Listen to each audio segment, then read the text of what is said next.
दुनिया ने बहुत से राजा देखे हैं, लेकिन बहुत कम ऐसे राजा हुए हैं जो पूरी दुनिया जीत सकते थे पर सबसे ज्यादा लड़ाई खुद से लड़ते थे। उस राजा का नाम था Marcus Aurelius. मार्कस ऑरेलियस का जन्म 121 ईस्वी में रोम में हुआ। वह किसी साधारण परिवार से नहीं थे, लेकिन उनका बचपन आसान भी नहीं था। कम उम्र में ही उन पर जिम्मेदारियों का बोझ आ गया।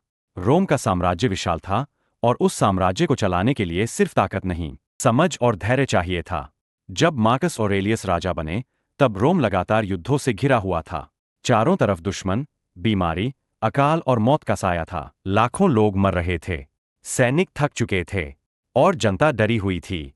लेकिन इन सबके बीच मार्कस ऑरेलियस ने कभी घमंड नहीं किया, कभी खुद को भगवान नहीं समझा। वह महलों में रहने के बावजूद सादा जीवन जीते थे, ना ज्यादा दिखावा, ना फिजूल की शान। रात के सन्नाटे में, जब पूरी दुनिया सो रही होती थी, मार्कस ऑरेलियस अपने लिए एक डायरी लिखते थे।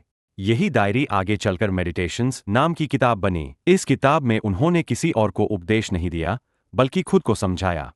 उन्होंने लिखा, जो हमारे कंट्रोल में नहीं है, उसके लिए परेशान होना बेकार है। युद्ध में हार, परिवार में मौत, बीमारी और धोखा, सब कुछ उन्होंने देखा। फिर भी उन्होंने कहा, हालात नहीं, हमारी प्रतिक्रिया हमें कमजोर या मजबूत बनाती है। मार्कस ऑरेलियस का मानना था कि इंसान की सबसे बड़ी ताकत उसका दिमाग होता है। अगर इंसान अपने गुस्से, डर और लालच को कंट्रोल कर ले, तो वह किसी भी युद्ध को जीत सकता है। उन्होंने यह भी लिखा, अच्छा इंसान बनने में समय बर्बाद मत करो, बस अच्छा इंसान बनो। यह बात आज भी हमारी जिंदगी पर पूरी तरह लागू होती है। आज हम छोटी छोटी बातों पर टेंशन ले लेते हैं। लोग क्या कहेंगे, क्या होगा, क्यों ऐसा हुआ? लेकिन मार्कस ऑरेलियस कहते हैं, जो होना है वह होगा, तुम्हारा काम है सही रहना। मार्कस ऑरेलियस की मौत 180 ईस्वी में हुई, लेकिन उनकी सोच आज भी जिंदा है। वह हमें यह नहीं सिखाते कि राजा कैसे बनते हैं, बल्कि यह सिखाते हैं कि खुद पर राज कैसे किया जाता है। अगर तुम अपनी सोच को संभाल लो, तो दुनिया अपने आप छोटी लगने लगेगी।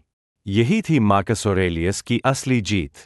अगर आपको यह कहानी पसंद आई हो तो वीडियो को लाइक करें और चैनल को सब्सक्राइब करें, क्योंकि असली ताकत दिखाने में नहीं, सोचने में होती है।